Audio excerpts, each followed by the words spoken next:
Listo.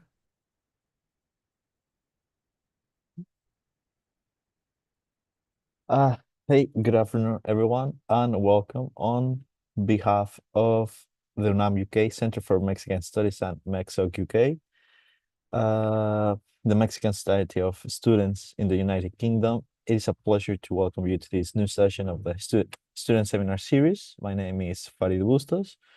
I'm president of MEXOC UK, and I'll be moderating today's seminar.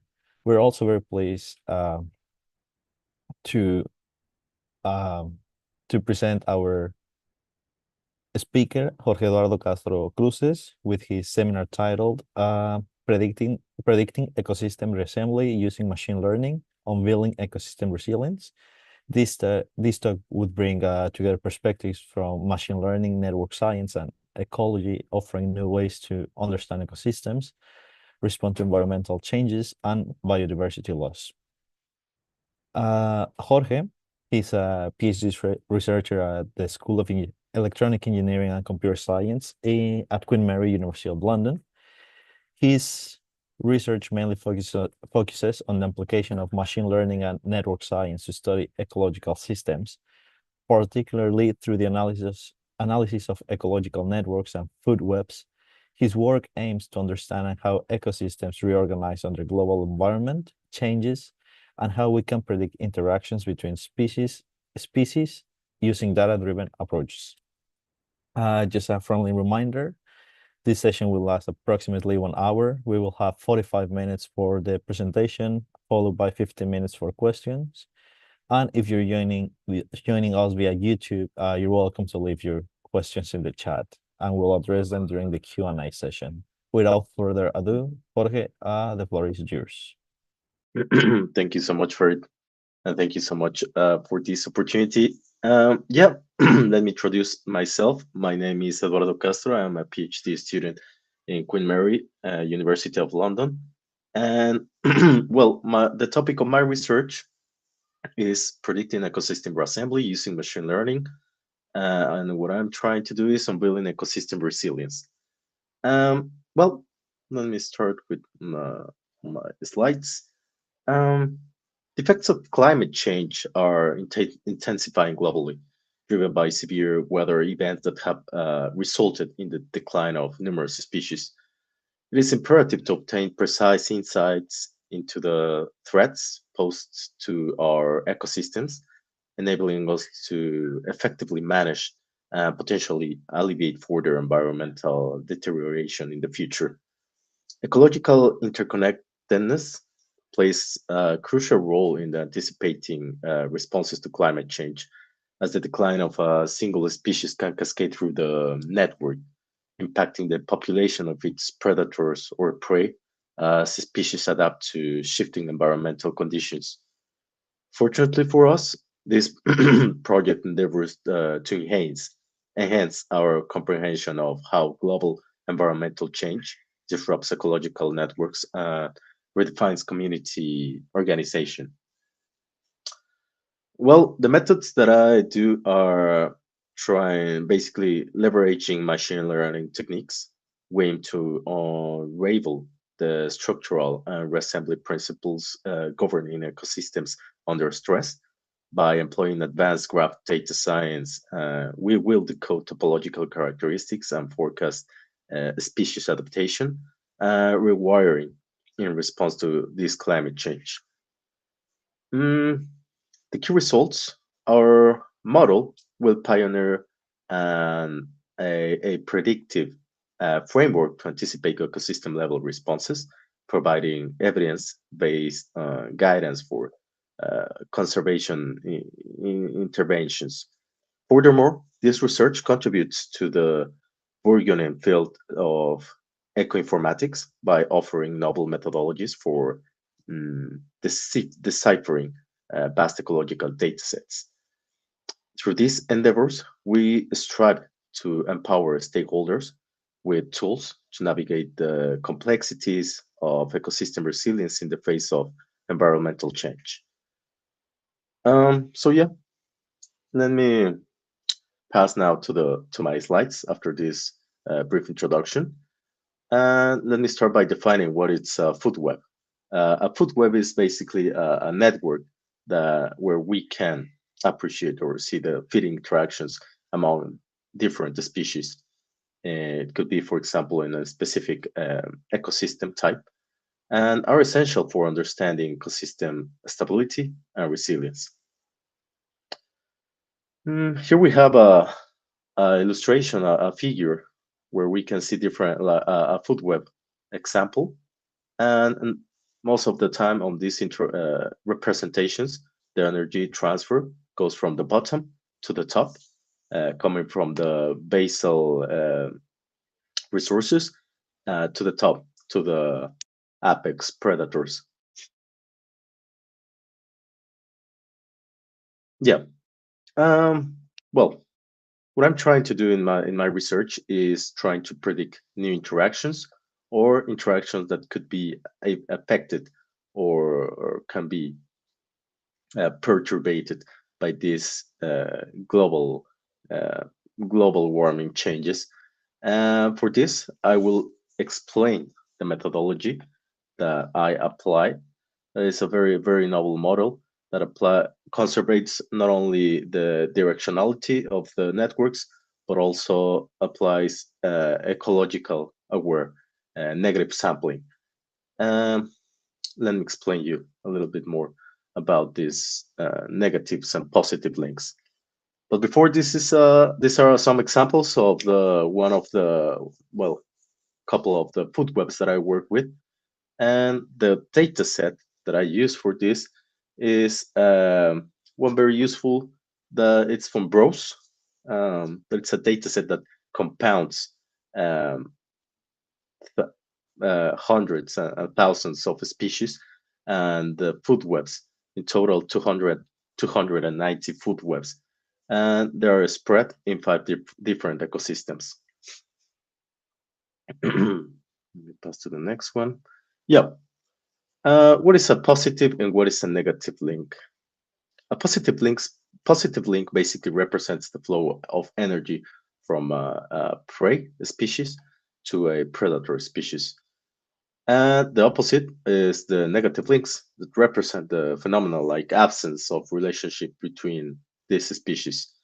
In this figure, we can see that the dashed lines are the negative links, all the possible interactions that can happen between all the species. That also represents good information for our model to identify where interactions cannot happen. Yep. As I mentioned you before, it is really important this novel method because preserves directionality.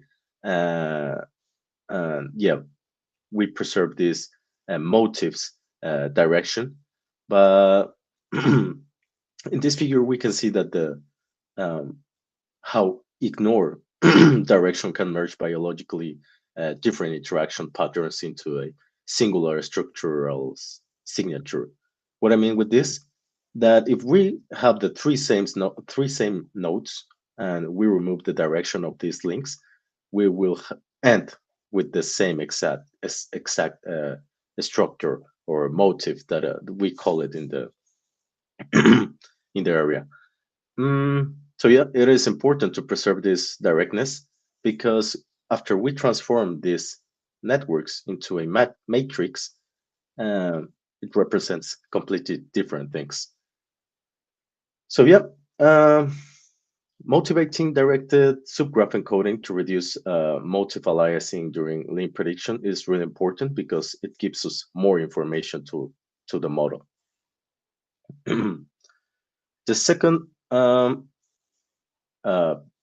principal thing or modification that this model presents is that we assign trophic role classes. I decided to divide in three principal, very simple but useful classes. Basal resources that we can see here in this figure in green.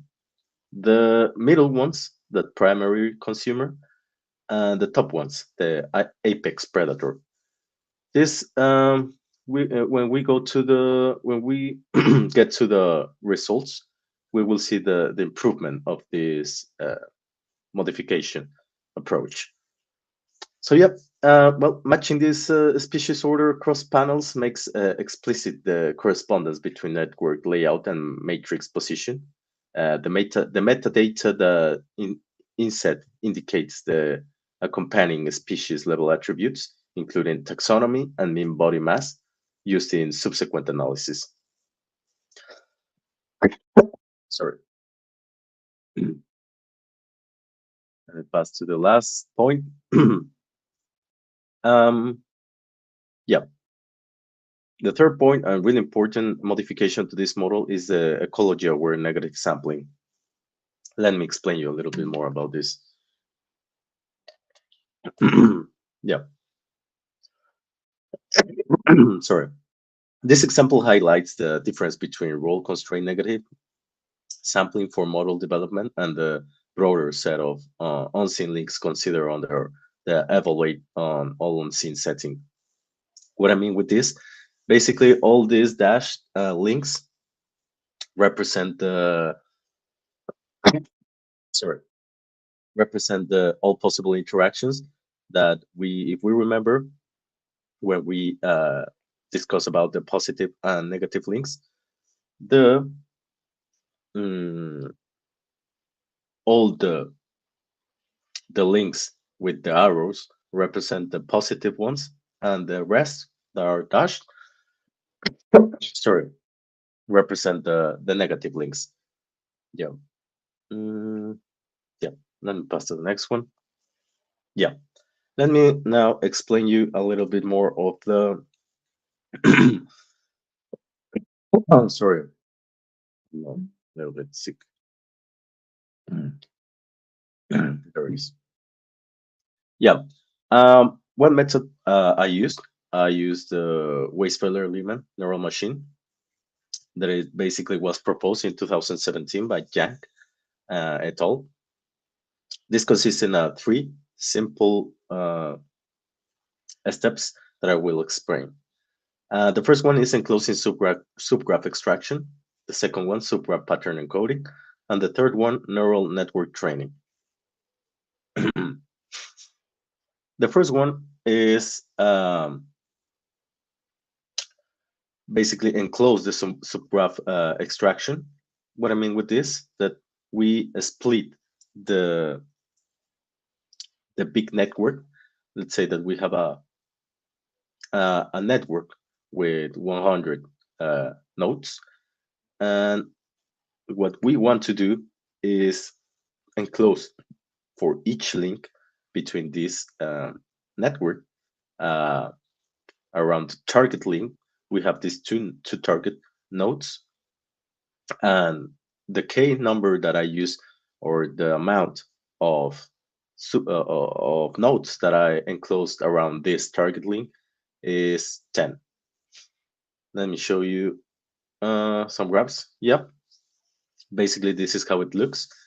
Um, this red diamonds, there are nodes in the center. It's our target link, and the surrounding nodes, 8, it's our enclosed subgraph. That we also want to preserve the sorry, the links with this with it direction, and we after this step we pass to the second one that is very important, the supra pattern encoding. This supra pattern encoding means that we are going to order and assign a weight to each of these nodes. This is very important because for the model, this order and this weight assigned to the subgraph will indicate how relevant is for the network or the subgraph. Let's say it's not the same that these target links in the middle have this weight number one, that the for example this purple one that has a weight number 5. This represents that it's, if we see here, this one is more connected, also jumps have more connections between between the surrounding nodes, uh, and also it's connected to the target link and the target nodes. Well, the next step is transforming all these enclosed subgraphs into a matrix. Why a matrix? Uh, at the end of the day, I'm using a classifier, machine learning model. The machine learning that I'm using, it's the feed-forward neural network. That this model understands only one and zeros. That's why we transform this uh, network into a matrix of one and zeros. One represents an interaction, a link, and zero well represents the absence of a link between these these species or nodes. Yep, and the last one is applying this binary feed-forward neural network. Um, the configuration that I used is the input layer, three hidden layers, and the output layer. This will assign a probability of uh, the the existence of if a node can or not exist. Uh, well, this probability can be assigned between a value between 0 and 1. So after this step, we will get a a big list of probabilities that then we can apply um, metrics threshold to identify which probabilities are useful or not. We will see it in the results section. Yeah. Let me put you an example of this food web, very quick. Um, yeah, let's say that we have this food web on the left, and the green arrows represent the positive links, links that exist in our data set and in our mm, ecosystem. For example, if we analyze uh, an eagle, it's a squirrel, and this squirrel, it's a grasshopper or a plant or nuts. And why if we remember, the arrow is pointing up to the basically the species that receives that energy transfer. That's why it's a little bit opposite to what we can think uh, in a predation approach. But when you study from the ecological perspective, you want to. It's more useful to visualize it in a trophy in an energy transfer uh, basis. So yeah, um, and the red ones, the red arrows, are the negative links that can exist. Basically, the interactions that cannot happen. This, as I mentioned, you this also indicates useful information for the model, the machine learning model, because indicates scenarios or cases where the interactions cannot happen. Mhm. Let's say, for example, it's not that common that a bird, a small bird, it's an eagle, it's an apex predator, or a grasshopper, it's an eagle, or the plant, it's the eagle. Well, at the end, we have this. Uh, Everything goes to the ground when it dies.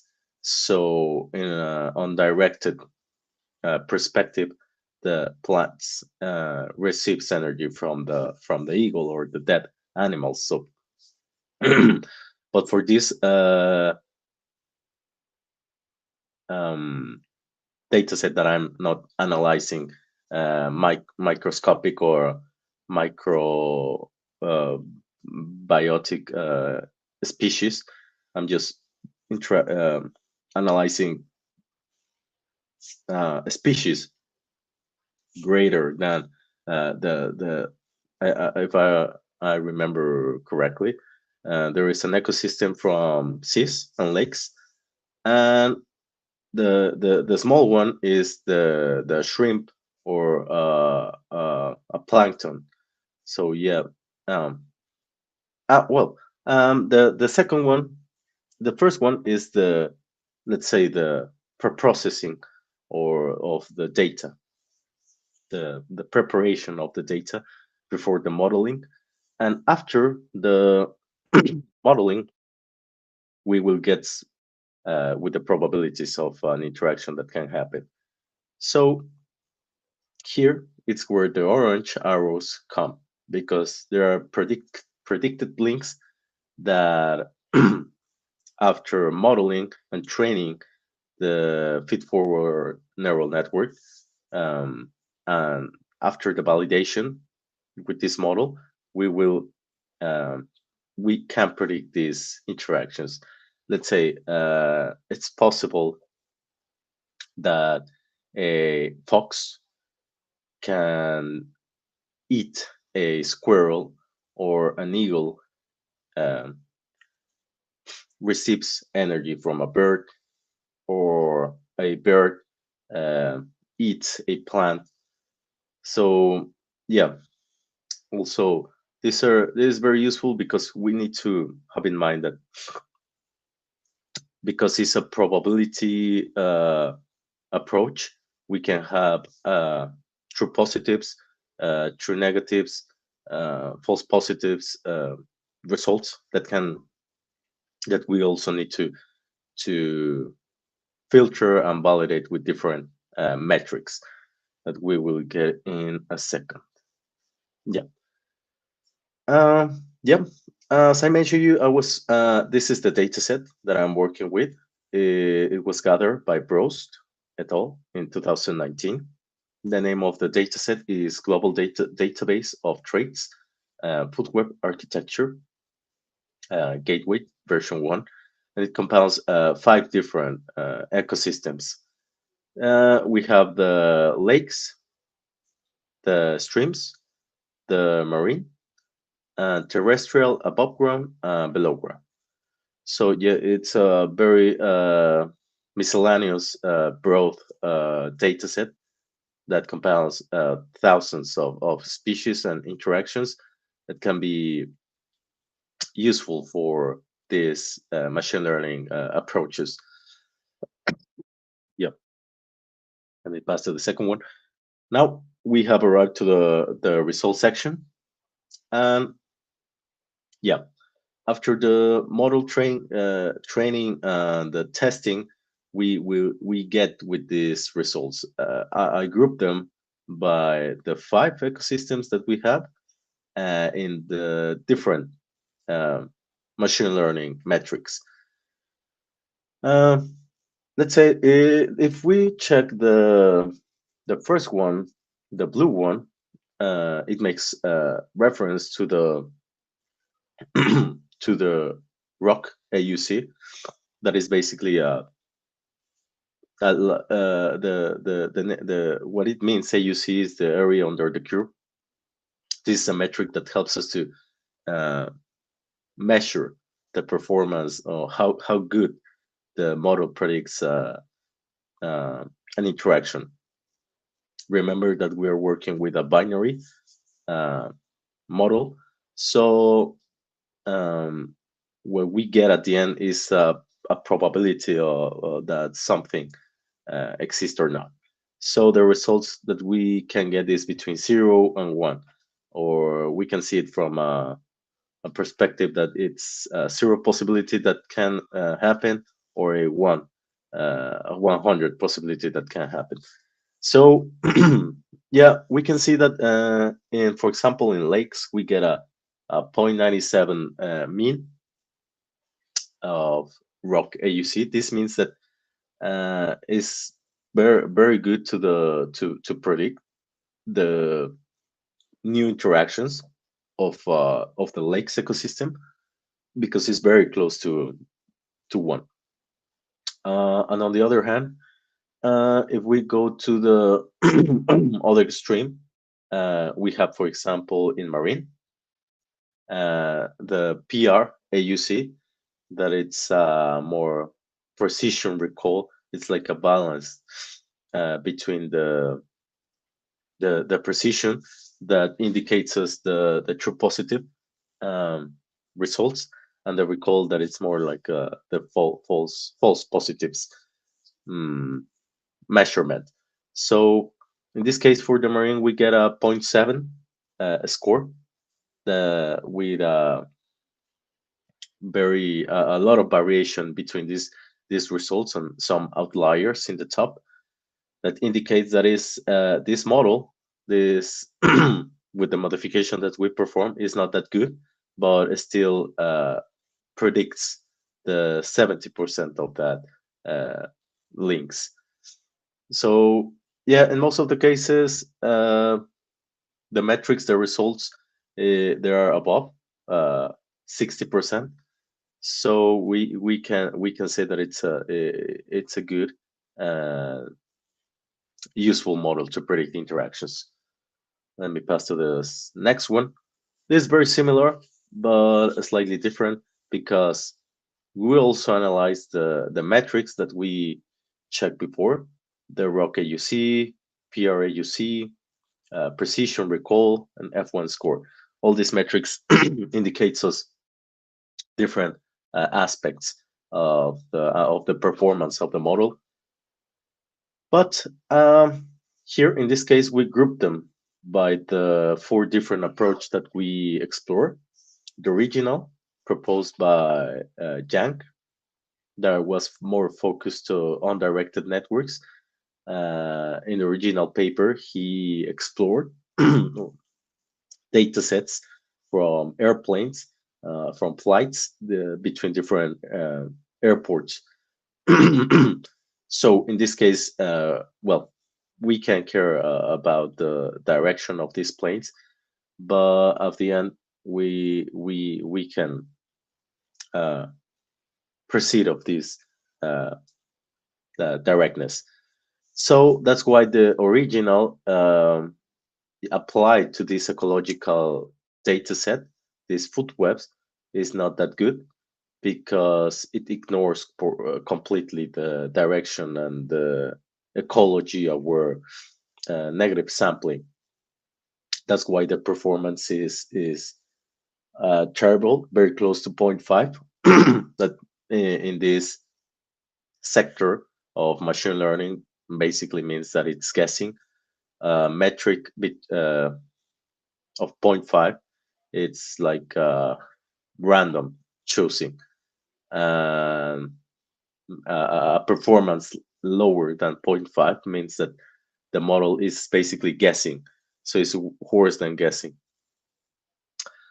But in this case, as we can see in the different modifications that we uh, applied to the model, like the direction preservedness, negative sampling, negative ecologically aware negative sampling, and the combination of both in purple. Oh, sorry, we can see that the performance increased drastically. So the this metrics also, as I mentioned, you indicate the performance of the model evaluating evaluated in the test set. So yeah, let me pass to the next one. This graphic, this graph figure, it's also relevant because we not only um, there are different training ratios that we can use. Let me explain you a little bit more about this. Let's say that we have our whole 100% of data, and we want to um, train our model. And after that training, we want to validate that the model predicts our data correctly, but not using the same data for the testing. That's why we need to split the data set. in two parts: training and testing. The training, it's, as the name says, the data that we are going to use for the model training. In this case, we can see here that the training ratio that I use is starting from 10% of the data, and the rest of the data for validation. And I perform a sweep from 10 on 20, 30, 40, 60, 70, 80, and 90% of the training ratio. As we see here in these graphics, the performance of these metrics uh, improves. Why is that? Because we have more data for training the model. And if you use more data for this model training, you will get a better uh, modeling of the data, and then testing. That's why it increases all of the cases. But what we wanted is not use all the data for training. We want to perform like a balance between training data and the testing data that we use. So, in simple words, the less data that we can use for training and getting the same or similar results in terms of performance is the better. And the threshold that we um, decided to use is the 60%, because in most of the cases, in most of the ecosystems, is between 60 where we get the similar performance in these metrics, the AUC, the precision, the recall, the F1, uh, without using all the data. So we're using the less data as possible to get the best performance of the model. Let me pass to the next one. Yeah. Um, what this why this research is useful? Basically, it's useful because we can analyze more complex and more complete food webs, because now with this approach we're only preserving directness and classifying the species, but there are different types of networks. And the next step in my research is applying weighted methodologies for weighted networks. And this is very useful because you're giving more data to the model to predict better uh, the possible interactions. So yeah, um, this is also useful because we can get better predictions about ecosystem resilience. That is another interesting topic, uh, because the networks work. We, if we remember, we're dealing with ecosystems and food webs, food chains that can be affected, but by the global um, climate change.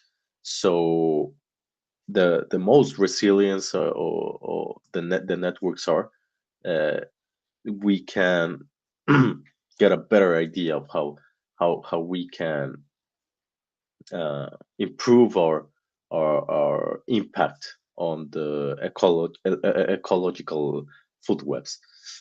And the last point is a foundation for conservation decisions. It goes with the previous topic that I mentioned. If we have more information of how these climate change affect the food webs, we can modifies certain um, practices or activities that affects directly this ecological food webs, ecological networks. Let me pass to the next one. Mm, yep. This is another example of predicted uh, networks. Well, using the different indicators. In this case, we have what I mentioned you previously, the true positives, false negatives, and the training links that I use for for this model. Um, so yeah, if we focus the attention to the true positives, the blue ones are the links that the model correctly predict. Uh, why we know this? Because comparing the original matrix, um, this model of modeling that I'm using, this machine learning, there are different types of machine learning. Is supervised machine learning. Supervised means that we have the training set, the original data, and the predicted data, predicted results. So having this both things, we can get the model that predicts the second one, but also compare it with the original one. That gives us an idea of how good we predict mm, these interactions.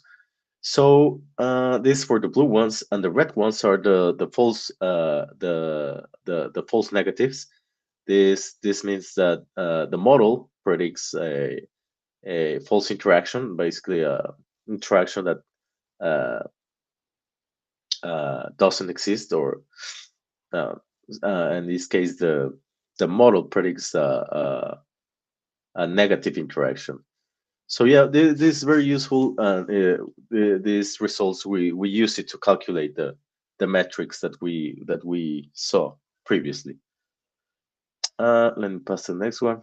Yeah, as I mentioned, you the following steps that I want to implement is the weighted networks, but also implement stacked models. These stack models is basically combining predictions from different methods and integrating species traits such as body mass or taxonomy to, well, all this to improve the accuracy of the model. And yep, also the idea is to move forward towards, ecologically informed AI that is both predictive and interpretable. Let me pass to the next one. In conclusion, yeah. Um, all the food webs, all the data sets are incomplete. But we can use machine learning to help to fill these gaps. Why I said that is incomplete? Because most of these data sets are gathered manually. We have a scientist or PhD students or master's students that go into uh, off road, go into the woods using this camera um, using these cameras to gather all this data. But at the end of the day, we cannot. We're just getting a part of uh, a slide of that cake.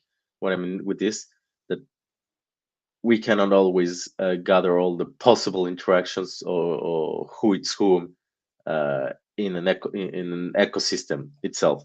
So that's why the machine learning helps us to fill those gaps by learning these patterns between this this these food webs interactions. Yeah, our method shows also premise across ecosystems, especially when guided by ecological knowledge.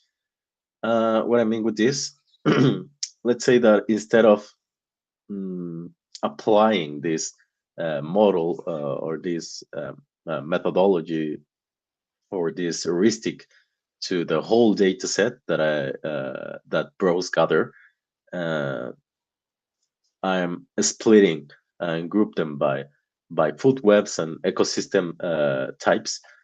This helps us to, like close or group into a small world. not only trying to predict all the links into a big data set that makes no sense. So this is where data science comes to save us, because we need to understand the data, not only uh, understand the methodologies, but clean the data, process the data. So yeah, and the last point is that this research brings us closer to understanding predicting ecosystem resilience. As I mentioned you previously, this is basically that uh, we can extract useful information for these predictions. These are my my references. Thank you so much for your time. Thank you very much, Jorge, Thank you. Lalo, for this insightful, very engaging presentation. It's very interesting how uh, machine learning can actually help us to ease the food work or the groundwork in different types of research, not only in materials or the other hard sciences. But now, if Yeah. if you let us, we'll move to the Q&A session. Yes, please. So if anyone in the YouTube session has any questions, please feel free to write them down in the chat, and then we'll be happy to share them with our speaker. Uh, so for me Yeah. personally, I've got a question. Mhm. What would be the main challenges when modeling these ecological networks using these data-driven approaches? Um, yeah. Um, sorry. I think that the more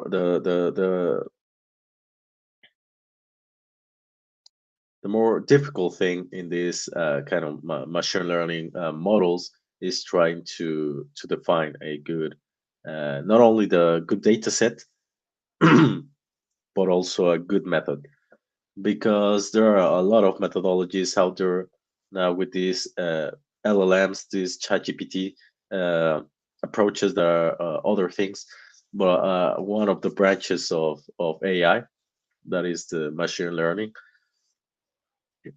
we If we choose also the good data set with a good model that helps us to, because not all the models work for all the data sets. We need to define a good model. In this case, I'm using a let me show you, a feed forward neural network that is good for this type of binary classifications, because it has an input layer where we input a vector with one and zeros, basically like uh, this matrix that we extract and convert, transform into a vector. It's useful because we can get this probabilities that then we can transform in possible interactions. So yeah, answering to your question, we the most difficult thing is to select a good model and a good data set. Okay, thank you. Yep. Well, I've got another question. Yes. So if this machine learning is part of the AI revolution, if I may say so, we've Yeah. noticed that sometimes while using ChatGPT, you cannot get reliable references and also sources from for information. But here, how reliable would these predictions of missing species interactions Yeah. would be? Yeah. Yep. This is a very good question, because this exactly why we